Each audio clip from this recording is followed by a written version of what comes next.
All right, hello everybody. Welcome to the Molecular ML Reading Group.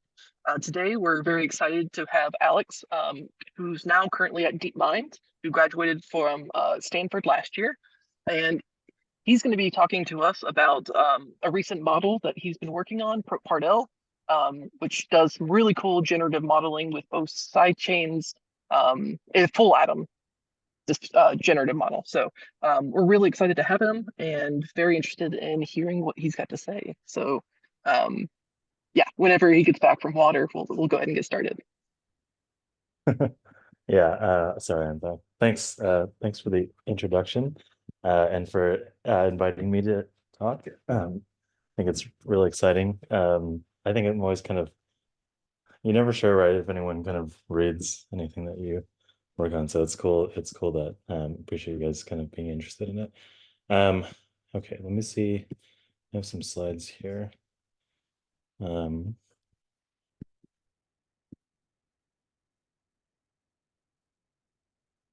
okay, and then apologize if this is a little bit slapdash. But I just kind of threw these slides together, so hopefully they may be incomplete sometimes in some places. But anyway, I'm happy to take questions throughout. I never know if I didn't understand, like explain something well, or if like something is not clear, if I didn't include some details, or if people are just curious about things. So just feel free to just like yell and I'll try to uh, respond to stuff. So, okay, cool. I'll get started. Uh, okay, so I guess I'll assume a little bit of background about proteins and protein design and protein modeling. Um, and yeah,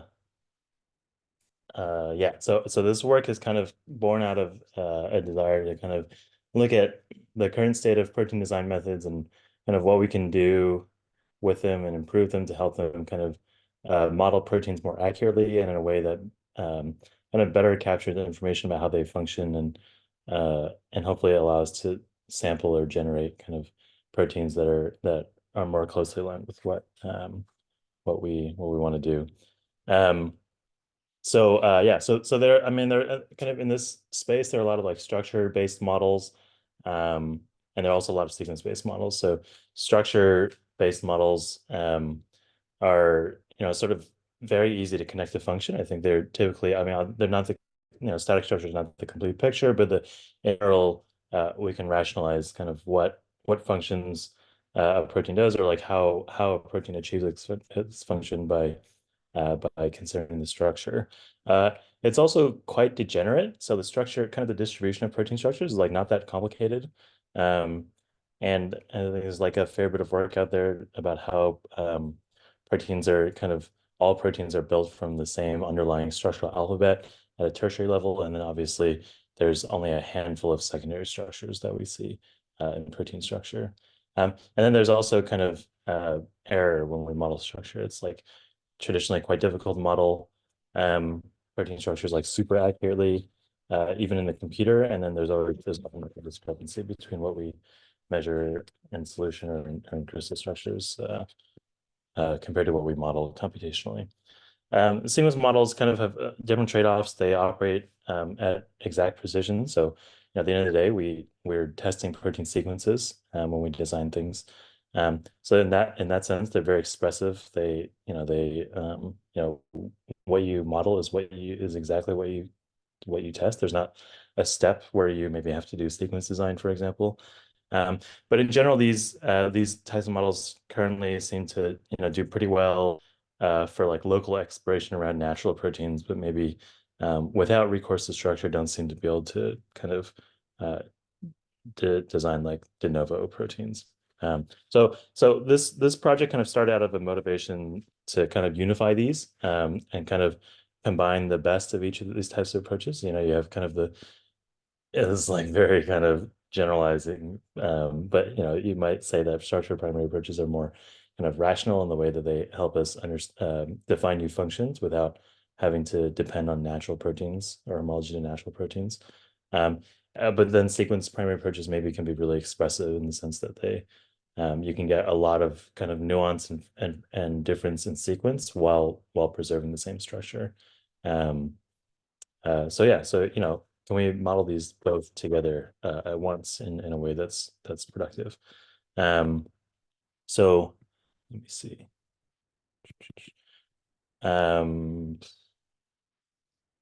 Yeah, so okay, I'm gonna skip. I'm gonna skip these slides. But basically, the the the the the specific application that this project grew out of was the desire to model sidechains. And a lot of kind of current these like deep learning models that have become quite effective and accurate at modeling and designing proteins um, uh, typically model the backbone by itself, and then there's like a subsequent sequence design step that where we design side chains that interact with like the protein we're trying to bind with the small molecule that we're trying to bind, for example.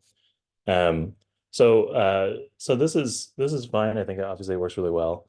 But really at the end of the day, like, the thing that the most in most cases, obviously backbone atoms also participate in binding interactions and other functional interactions.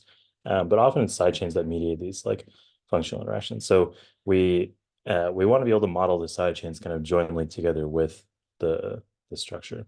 And to do this, we use this like kind of diffusion paradigm, which iteratively denoises like white noise to produce something that looks like the data distribution that you train on.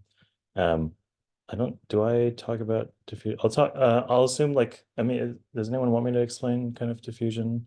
I'll talk a little bit more detail about the specific type of diffusion process that I use in this paper. Yeah, we've Um, gone over diffusion processes a little okay, bit in great, the past. But yeah, the great, specifics to your network would probably be great. cool. Yeah, so we'll just, yeah, I'll go over that later then.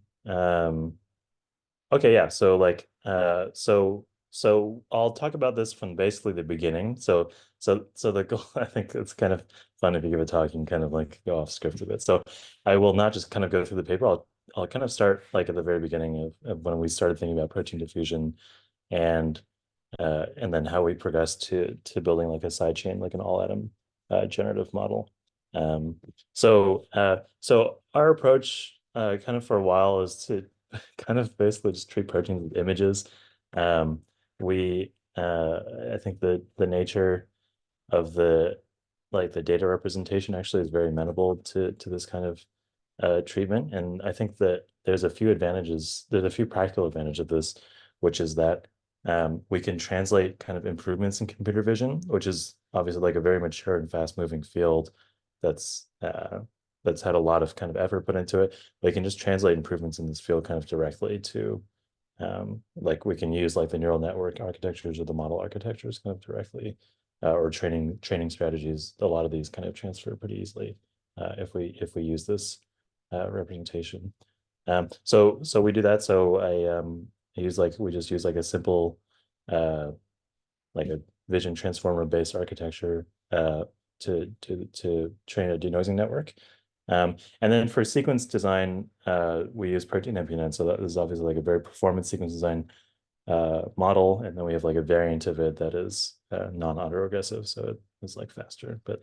Um, okay, that's kind of later on as we get into the LM. So just from the very beginning. So I previously did like a lot of generative modeling of protein structures in my PhD and tried a lot of things, and a lot of things did not work, and it was generally it's quite hard. Um, and then we kind of like over time we found that it was like you iterate more quickly and you can kind of try more ideas if we like treat proteins as images. So I already talked about that a bit. And then sort of at some point like diffusion kind of came onto the radar. We just like tried like a pretty vanilla DDPM with like a unit denoiser. Um, and then after a bit of tweaking, I got this sample on the right, which if you if you have looked at protein structures, you would know that this is not a good protein structure. But this is also the first moment that I thought this can work. And so and I think there is like a few key things that I saw here. One is that this model clearly is able to learn like this polymeric constraints, like all the residues are kind of sequential in space. The residues that are sequential in the sequence are also sequential in space or connected in space. And then roughly this is like the size of a protein. Obviously, it doesn't have any of the chemical structures that a protein should have, but this is like on the same length scale. It's like, nanometers large. So so these are quite promising. Anyway, so we did like a lot more work. We like tuned the model more, and scaled it, did some like model improvement, added more tweaks, and then kind of were able to start generating some alpha helices and some more. These are now slightly more proteiny structures. And then eventually with like tweaking the neural net architecture, which ended up mattering a lot in the noise schedule, and adding self-conditioning, which is a trick that's commonly used in diffusion modeling, we were able to start getting like decent samples, in particular like getting beta sheets that paired up accurately. And these are, I think, probably typically more difficult because of their like non-local nature. They're non-local in the sequence, so it requires more kind of long range interactions. So yeah, so it's also where the name of the model comes from. So like it's like a very good sign. Like if you can produce proteins, like on the top right here is like a lot of beta character. You got this good beta. This is like awesome. When I saw like one of these for the first time, I was like, yes, we've like done it. So the model name is Protpardelle, which is supposed to sound like the word pappardelle, which is like a type of pasta, which not everyone knows this, I guess. But okay. Okay, so a little bit about the specifics of the diffusion process that we use. So we use like we follow pretty closely a diffusion paper from NVIDIA that it doesn't really have a name. Maybe like some people call it like the elucidated diffusion model. But basically this model, I'll go over like the specifics, the contributions of this paper on the next slide. But to give like an intuition of how this works, basically we kind of define an ODE that can both noise and denoise protein data. So down here on the bottom, you can see that in the forward SD, you can progress from like small, like not a lot of noise, to more and more noise. And we differ a little bit from other kind of diffusion processes in that we use like this, what we call like a variance exploding noise process, where the data we don't interpolate between data and prior, but we just scale down, or we don't scale down the data, but we just add noise. So we just add more and more and more noise. And so the protein structure actually is never kind of completely destroyed, but eventually you add enough noise that it's completely impossible to tell what the original protein structure was. And then the denoising process works, I kind of like think of it as just like, I mean, it's helpful for me to think about it in one direction, in one dimension. So if we imagine that we just have like a single like scalar data variable, the real data, let's say, has a value of like 10, but you add noise to it, and then now it has a value of like 250. You add noise, for example, of standard deviation like 200, then maybe the value of this noisy data is now 250. And then you have a model that's trained to take this as input and the noise level, and then predict what the original clean data should be. And then once you have this, like, once you have your noisy data and you have a prediction of the clean data, it's easy to sort of, draw a line that connects the two. Right? There's this slope that points towards, the slope of this line kind of points to the clean data. And then we just we just take a step along this tangent line. Like we just integrate, the size of the step is up to you. You can take a small, this is like a moderate, this is a pretty large step actually. Like you remove like 20 angstroms of noise in one denoising step, and then you end up here, and then you repeat that process. Or you can take like a really small step, or you can take a large step. You can remove all 200 angstroms of noise at once, but probably your prediction is not great. And so if you do that, you probably will end up with something not as data looking.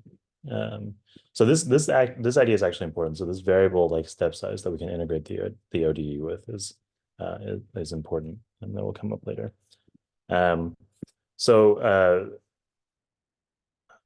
Yeah, sorry, what time is it? Just want to make sure I'm not. Okay, yeah. So okay, so it's kind of like some of the useful bits of the paper that this is based on. So the core idea is that there's like all these different forms of diffusion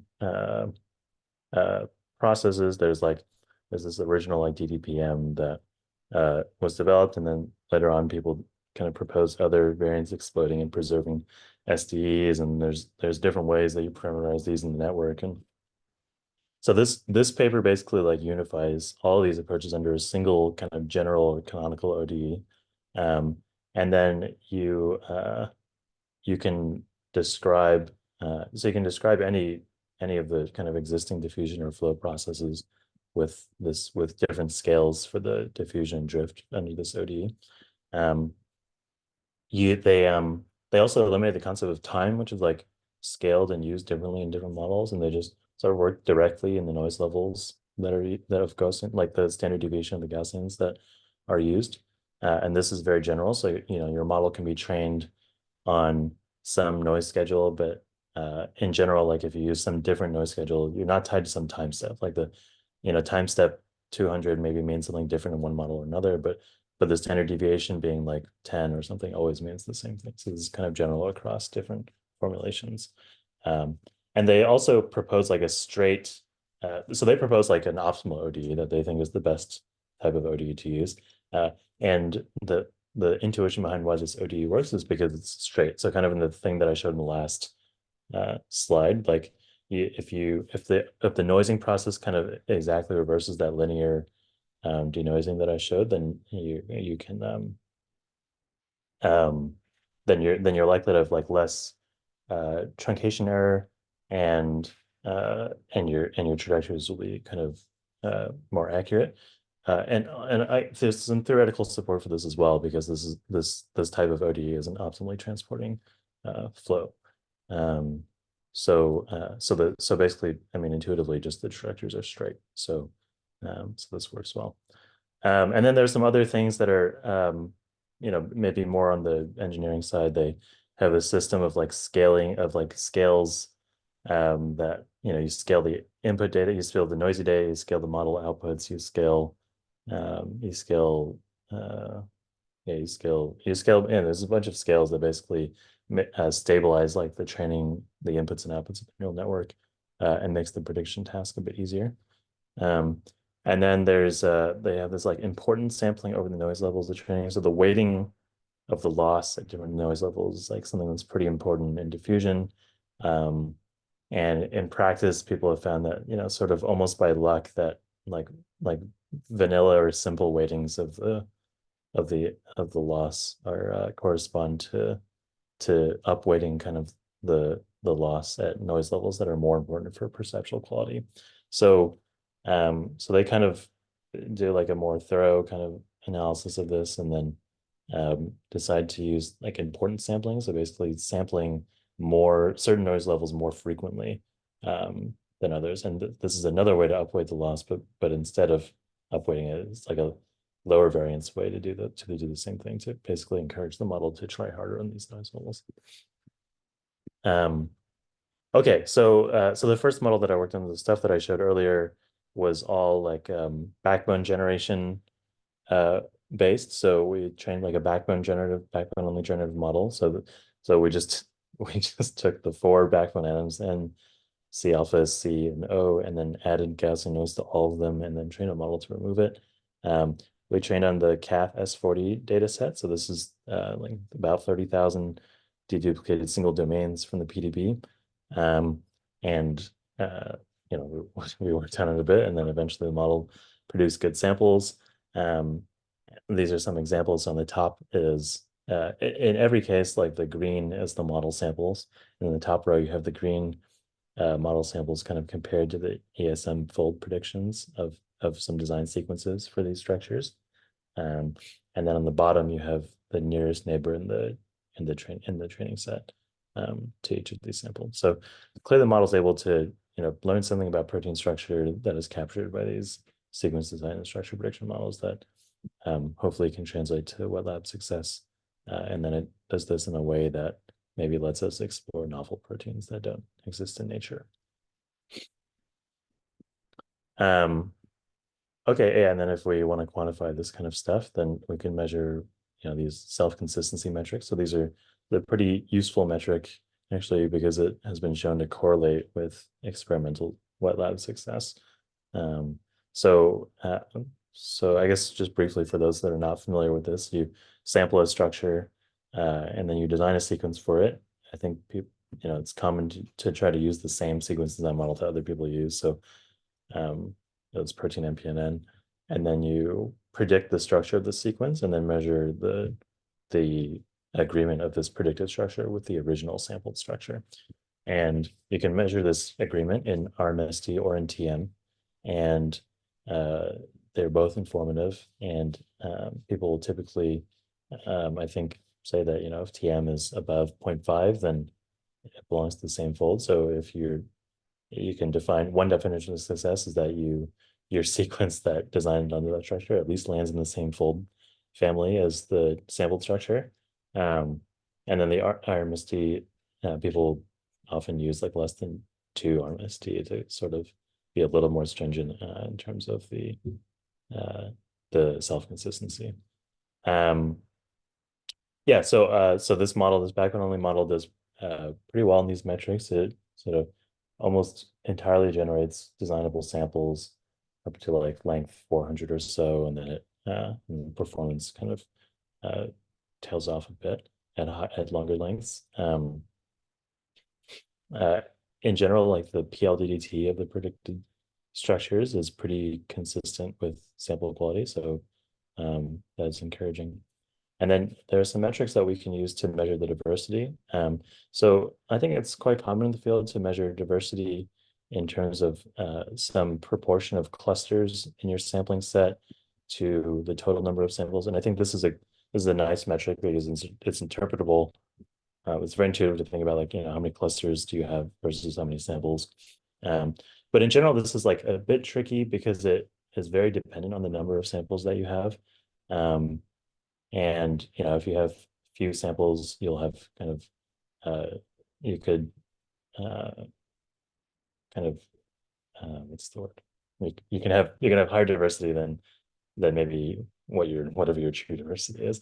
And if you draw a lot of samples, then sort of you'll converge to the number of clusters that's possible to sample in the data distribution, which is certainly less than infinity. So if you draw more and more samples, then actually this kind of cluster metric converges to 0. So we use this other metric, which is the mean pairwise TM score. So for some set of samples, you compute all the pairwise TM scores between each sample, and then you remove the diagonal of this, and then just take the average value of this entire pairwise TM matrix. And this value, I think, is also interpretable because it tells you what the sort of the average most similar, or the average other sample, how similar it is to the sample. And so if under this metric, if your score is like 0.5, then your average other sample is about in the same fold. If it's 0.2, then the average other sample is like not at all related to the sample, so you're kind of highly diverse. So this is so I think importantly also this metric converges to the population statistic, or the population parameter for diversity as n goes to infinity, and it doesn't go to 0. You can also look at the secondary structure content. So we cover like a range of beta and alpha secondary structures, and then we also measure the novelty, which tells you how similar to the training set, and yeah, a lot of our samples are similar to the training set, but also we're able to get some that are not that similar to the training set, sort of purportedly novel folds. Okay, so we can, if we wanted to compare this to kind of there's a lot of other backbone models in the field. We can compute the same metrics on for a bunch of other models. So here we kind of did this for 2 sets of lengths. So there's a short length, a short set of lengths, which is a protein sampled every 3 amino acids, like from 50 to 200, and then protein sampled every 5 amino acids from 200 to 500. So these are short and long proteins, and then we also calculate metrics on the combination of these 2 sets. So that's what all proteins is. So on the top row, so I guess the y-axis in all of these plots is designability. So the higher you go, the better. And then the x-axis on the top plot is the log 10 seconds per residue of sampling. So if you raise this number to the 10th value, then it tells you how many seconds it takes to generate one residue. you can multiply that by 100 to get like the average time for like 100 residue protein, for example.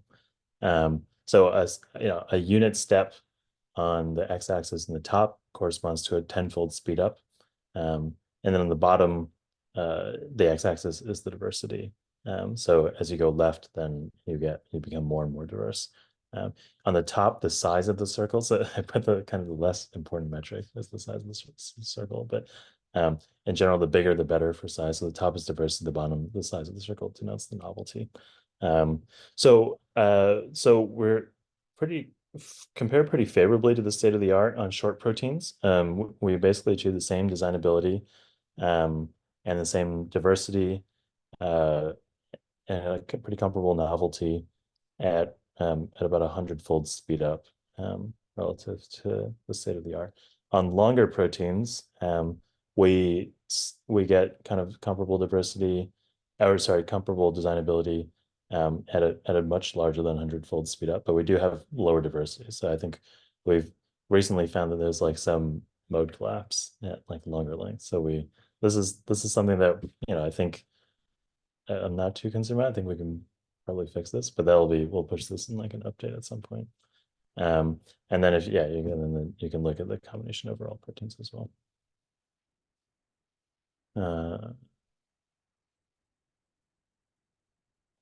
Okay, so since our model can solve the probability flow ODE, we can also do exact likelihood computation for real data or for samples for arbitrary structures. So we did this. So here we've computed the likelihoods in nats per atom, which is just like an arbitrary unit for the validation and test sets. So we train on Cath S40, which comes with, so we use these like train test validation splits that were defined in like the structure transformer paper. Anyway, so we have a validation and test, so we compute the average likelihoods on these. These are actually pretty comparable to the ALPAs that Chroma reports. So kind of as a sanity check, this is encouraging. And then, so that's on the x-axis. On the y-axis, we computed the self-consistent TM. So these are natural proteins, and we don't expect natural sequences to perform well in self-consistency metrics. So what we did is we redesigned the sequence for all of these structures and then predicted the structure with ESM fold and then computed the SCTM. So there's not much of a correlation here, but yeah, so there's the distribution for like natural proteins. It roughly, probably relevantly, these likelihoods roughly center around like 7, but cluster mostly between like 5 and 8 or so. Yeah. So for comparison, we also computed likelihoods on a lot of diffusion samples. So this is not this is just kind of just like a whole bunch of diffusion samples that we drew in the course of model evaluation. So we have metrics kind of already computed for these. We have self-consistency TMs and RMSTs and PLDDTs. And we can look at, basically if we compute likelihoods for these, we can also get a sense for whether the likelihood enriches for sample quality. So there's like definitely, I think, a correlation here. And depending on which metric you choose, like the correlation looks a little bit different. The key thing that I think was interesting is that the values of the likelihoods kind of are also meaningful. So like previously these natural proteins like land between like 5 and 8 nats per atom. And the samples that are good have, like an SCTM greater than 0.8 maybe. And, we can see that just like natural structures, natural proteins have obviously good structures because they worked. And so we also see that like samples with good structures seem to land in this area of likelihood, though it's not perfect precision and recall. And then below this, like really low likelihoods, we see that these samples are basically always bad. They have like pretty low SCTMs and worse than other metrics in general. Okay, so that's like all the backbone stuff. We so now getting to actual like the all atom modeling. So we want to be able to model the sidechain. We want to condition on sidechains eventually. We want to be able to, we want the model to kind of be able to sort of massage or wiggle the backbone to be consistent with sidechains. So if you know that certain residues have to have a certain sequence or a certain, a certain amino acid type, then we want the backbone to kind of have some flexibility to support this. So this is an old problem. This goes back to, like lots and lots of methods in Rosetta have worked on this kind of problem. This is sort of something that is a little bit unaddressed in this like age of like generative modeling of protein structures. Um, so so okay, so this is tricky because there's this chicken and egg problem. So if we knew the sequence, then we could just build in the side chains and diffuse the side chains, and this would be fine, right? But if you know the sequence, then there's no structure to diffuse because you can just predict the structure. The structure is basically determined if you know the sequence. And then vice versa if you yeah, so I guess this is like chicken egg. So like and then if you have the structure and then you have the side chains, then you already know the sequence. So there's this chicken egg. So you want these two to kind of evolve together in some way during sampling. Um, and uh, and how you do this, I think, is not necessarily straightforward. So we tried a lot of things here, including jointly diffusing the sequence with the structure, and this is actually quite a tricky kind of issue. And we found that that didn't work quite as well. What we ended up settling on was was what we call this like all atom like superposition. So the sequence now, we don't the sequence is not a variable that evolves during diffusion, but instead is just estimated or predicted directly from the noisy structure. Um, in early sampling, like the noise level is very high. You don't really know what the structure looks like. These sequence predictions are pretty much random. Um, and then as you progress, then the structure gets noisy. You have a better sense of what the structure looks like. Then the sequence predictor gets better and better, and you converge towards the sequence. You converge towards the sequence that you end up kind of uh, that you end up finishing the sampling with, that you have at the end of sampling. Um, so that's how the sequence evolves. But then how do the side chains evolve? So um, the way that we handle this that I think is important because it respects kind of the unique statistics of each amino acid type. So every sidechain, every type of sidechain has its own kind of distributions of rotamers and chi-angles that it prefers in nature. And we, you can kind of like, you could try to squeeze these all into one thing. You could say that, all C betas, well, all C betas are the same, but all like C gammas, maybe you could just try to generate one C gamma and then, either include or not include it. But this I think doesn't quite respect the different statistics of rotamers that you get for different side chains. So what we did is we actually just decided to model all 20 side chains at once. So the model, there's this like superposition, which contains the atom coordinates of the backbone and then all the atoms of all 20 side chains. Um, and and we basically denoise this superposition. So this sounds nice, but there's one thing that's really hard about this, which is that it's really hard to get training data for these like sidechain superpositions. Like at first we thought like, well, maybe we'll just build in sidechains for every position. Like, so natural protein structures only have one sidechain per residue, but for this we need like 20 sidechains per residue. So we thought maybe we'll use Rosetta, we'll like build in, like at each position we'll just force in each amino acid and then we'll get like coordinates and, relax it a bit maybe so it's like a little reasonable. And then, uh, and then we'll have coordinates for all 20 and then we can just denoise this. So I'm like kind of lazy. And I also didn't think that that would work well because not like you can't just force any amino acid into any environment. So I think this, this to me didn't seem like the right approach. So instead, what we decided to do is to, at each denoising step, like whenever you interact with the model, the denoiser model, we always collapse the superposition, which means that we given some amino acid type, we take this sidechain bouquet and collapse it on the amino acid type, which gives you just one sidechain, which is now like a realistic protein structure. And so yeah, on the left here is kind of like this collapsing process. So you take the superposition, you collapse it on glutamate, you just get a glutamate sidechain. You can also have this like update operation, which, if you wanted to, if you want to update tyrosine in the superposition, you have like a new set of coordinates for tyrosine in the pink here. Then you can take the green tyrosine residue and update with the pink tyrosine coordinates. So these are like the two operations that we use. Um, and and so this is how we sample. So at each step, we collapse the superposition in some sequence. The sequence we get from our sequence predictor, which is like this non-autoregressive protein epigenetic.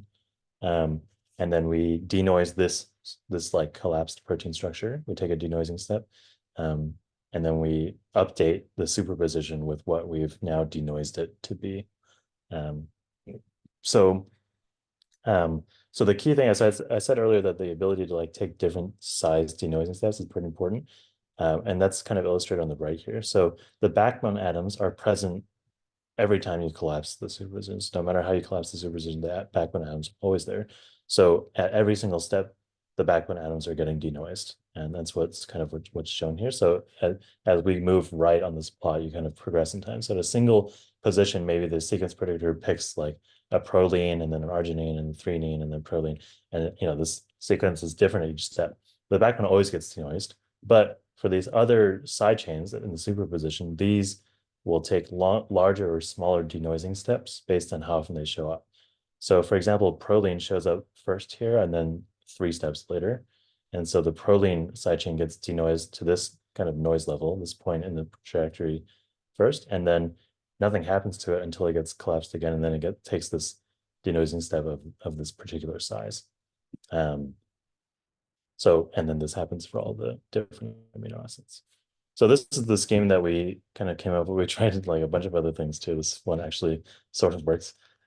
So we played with it a bit more and got it to work a bit better. And then Can I ask a also, quick question real quick? yeah. Sorry, I didn't mean to interrupt you.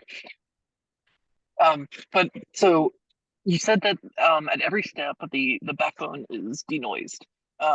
And I was curious, based on the previous figure, it looked like every residue type in the superposition had its own oxygen, backbone oxygen. Is that shared between residue types? Is that different? Is that also varied? Yeah, so the oxygen gets denoised. The oxygen gets denoised for every, so the oxygen is not unique to residue type. Yeah, and that's because the position of the oxygen is actually, if you have the NC alpha, then the oxygen is fully determined. So if you're denoising the 3, I mean, I guess for some people, the backbone is just the NCAC. If you're denoising that, then and you produce that, then you also get the O for free. And actually, given those 4, you also have the C beta for free. So I think the C beta also is denoised together with the backbone, and then just ignore it if you end up picking a glycine. So Thank you. yeah, a good question. Yeah. Yeah, okay. So also this model makes designable samples, not quite as good as the backbone model. I think people were actually surprised by this. I think that there's like maybe for some people the intuition is that if you model the side chains that we should be able to the backbone gets molded a bit more to like fit with these side chains. And actually I understand that perspective and that makes sense to me. But I think in general the task of all atom denoising is a lot harder than backbone denoising. And so in general, like we saw that the losses went up. In general, it's like harder to denoise. So given a perfect denoiser for both tasks, maybe we do expect the self consistencies to be improved. We expect like better sequence to backbone kind of coherence. But also, for a lot of self consistency, people will like take multiple attempts with a sequence design model. To kind of integrate out noise that comes from errors in the sequence design model. So given a perfect sequence design model and a perfect backbone denoiser and a perfect all-atom denoiser, I guess you might expect all-atom generation to perform better. But anyway, yeah. So it also, we also are able to generate designable and novel samples at a slightly lower rate than we do with the backbone only model. If we look at the side chains, the quality of the side chains, so there's there's since the diffusion process is like is free atom, like every atom is free to move how it wants. It's important to look at the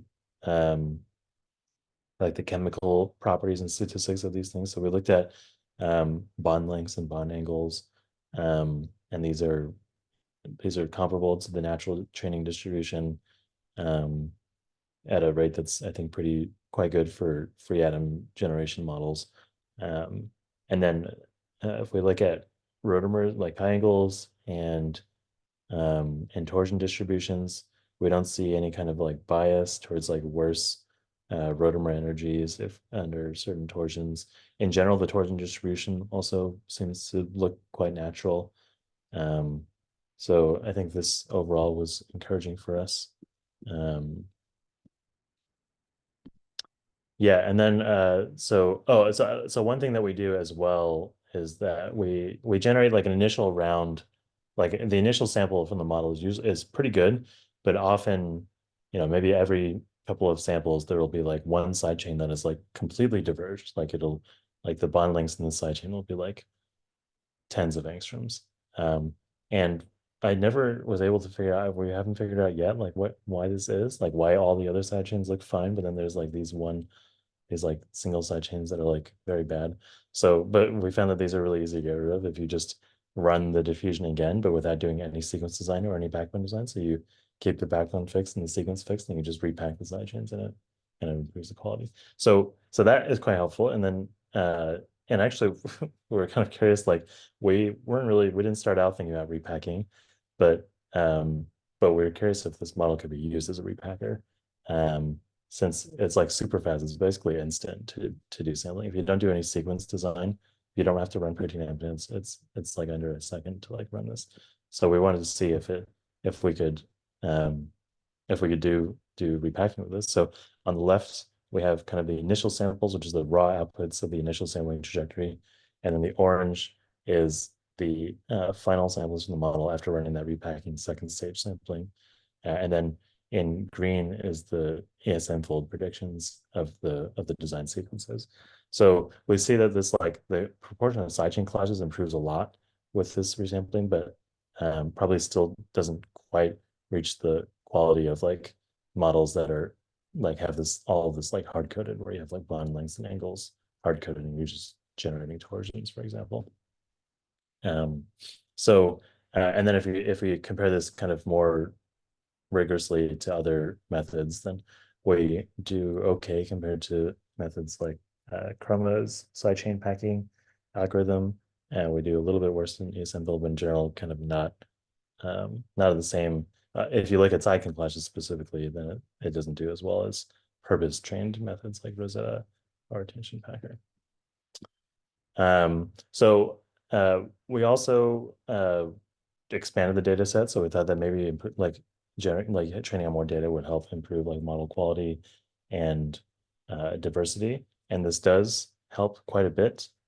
So we did a bunch of work to filter AFDB down to high quality structures. This was actually a pretty interesting process, but this like almost 10x is the size of the data set. So we train on this, and the model is much better and kind of produces, I would say, even more interesting samples than before. And then the metrics also improve correspondingly. But I think notably is that the kind of below 200 amino acids, the model is pretty consistent again, and then up to 300 or 350 or more, you can still generate kind of reasonable samples. Yeah. So, oh yeah, I guess and then I guess the diversity is also kind of comparable to what we saw in the background model. We're like a little bit less novel. I think we don't have as many hits for like nearest neighbor TMs less than 0.5 as we did for the background model. But I think these numbers will kind of continue to go up over time as people keep working on it and developing it. So okay, and then there's like the actual kind of design part. So So I didn't really have time to explore this as deeply as I would have liked, but we took a first stab at conditioning directly on sidechains. So here I guess we have like two design cases. One is scaffolding in a loop, a TGF beta binding loop that was generated from another method in the lab that kind of generates nanobodies that bind to different targets. So we took a binding loop for one of these designs and then scaffolded it, and then the model is able to kind of put it into an entirely new fold from what the original design was. And then sort of an even harder task is to condition on only the end or the tip atoms of sidechains that you want to condition on.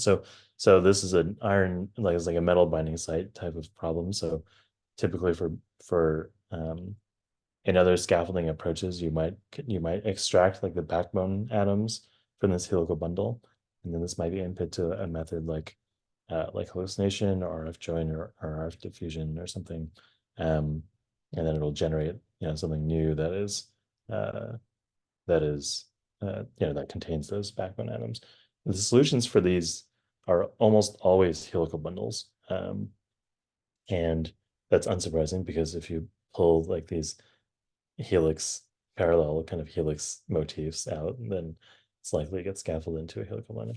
So that's fine, I think, for most cases, like we're okay with that. But sometimes maybe you would like to explore more broadly the fold space. So at the end of the day, we don't really care about putting those helical backbone atoms in the right place. What we care about is putting the metal coordinating atoms and hydrogen bonding interactions and liganding interactions in the right place relative to these metal atoms.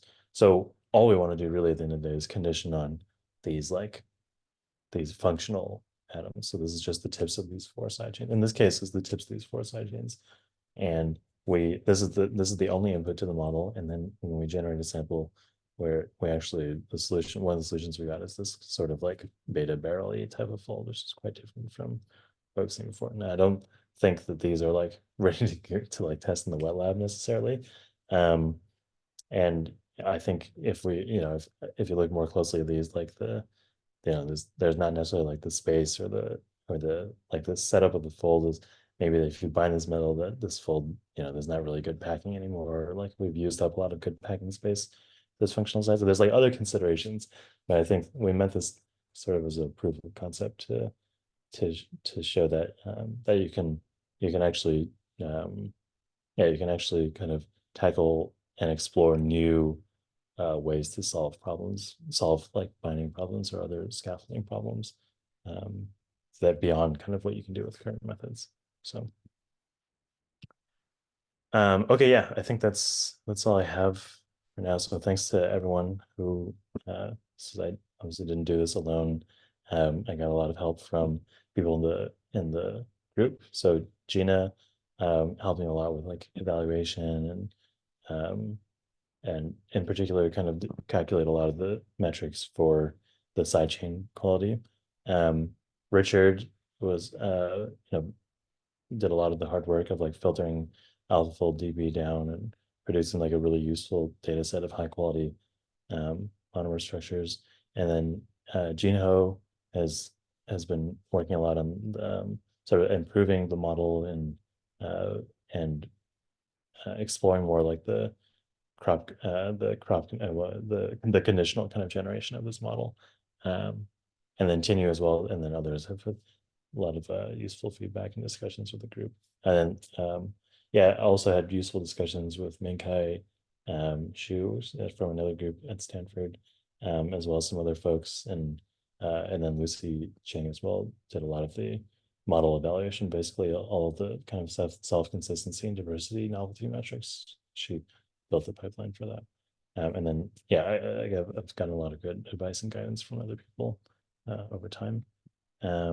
Yeah, yeah, so that's it. I don't know if people have questions or whatever, but Yeah, thank you so much for that very, very interesting discussion. Yeah, we have a little bit of time, 5 minutes or so, before everything's wrapped up. But yeah, if anybody has any other questions, feel free to go ahead and shoot them off.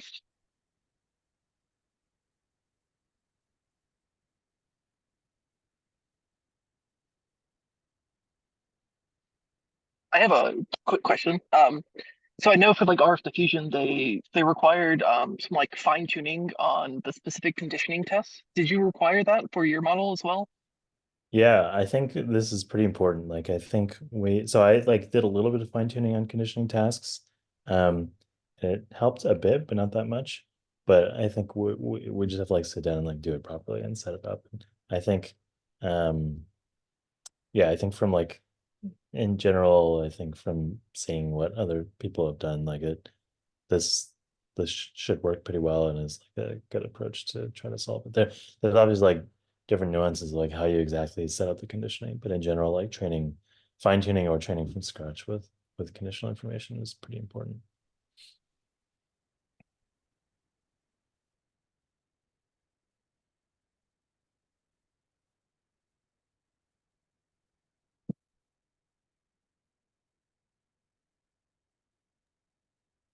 Anybody else? Any other questions?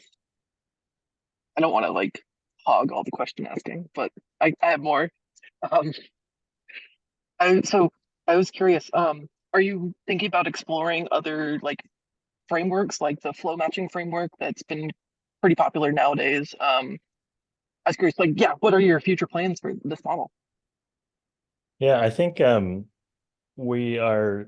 think we want to like there's like in the short term we want to fix like improve the performance of the model at longer lengths. So we have this trade-off that like we sampled this like inverse temperature step scale parameter.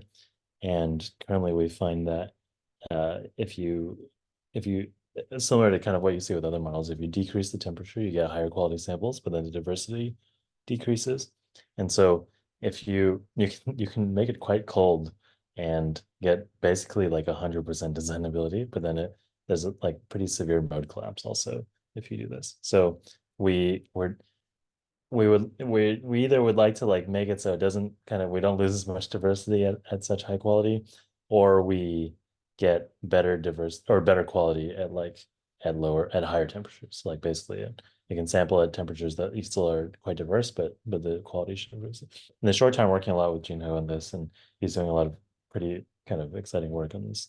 I think in the medium term, we want to translate this to like I think, the promise of this, like being able to condition on sidechains directly is still something that's quite hard to do with most other existing models that are out there. Um, and I think this is like a low hanging fruit. Like if we just train this properly and set it up well and um uh yeah, and then I think we can like scaffold these things. And I think it would be cool to see if we can bind either proteins or metals or small molecules or something and see and like do this with like new folds or maybe in a way that avoids having to do like rotamer inverting or like rift docking kind of things. Like it would be nice to kind of integrate this step of mapping sidechain to backbone directly into the model. So I think in the short term, that's what we're interested. I think so. Yeah, actually, like flow matching, I think the um is quite popular right now. It this model actually is a flow. It's there's like not much of a difference between diffusion and flow models. There's um in most of the current implementations, you use like a Gaussian prior still um and it's basically just diffusion under like a specific noise schedule that is straight. And so if, you get some benefits from the trajectory being straight, but you can also do this with kind of quote unquote diffusion models. There is like some interesting stuff that you can do with flow matching. Like you have more flexibility in terms of the prior. Like you can, in general, you can define flows between any two distributions. So diffusion, the prior is almost always like a Gaussian prior of some scale. Um, so with flow matching, you can kind of map between arbitrary distributions. Um, and maybe there's something interesting to explore here in terms of like learning some sort of like conditional process, like mapping from motifs to full structures or mapping from structures to sequences or something. Um, but these are sort of at the current stage feel like more theoretical. I think um, you can turn you can make diffusion models conditional on motifs, and then they do quite well. We've seen those like RF diffusion and other scaffolding methods. And you can condition, any sort of generative model on a structure, like some generative model sequence on the structure, and then you can do sequence design pretty well. So I think it's like theoretically interesting, but yeah, but we'll see kind of how it evolves. Awesome. Well, once again, thank you so much for coming and talking with us. I really enjoyed the presentation. And yeah, that will wrap up this session. Thank you all so much for attending, and we'll have another session in about 2 weeks. Yeah, and look for the announcement for that too. So thank you, everybody. Cool. Awesome. Thank you. Thank you so much, Alex. Thanks for inviting me. Yeah.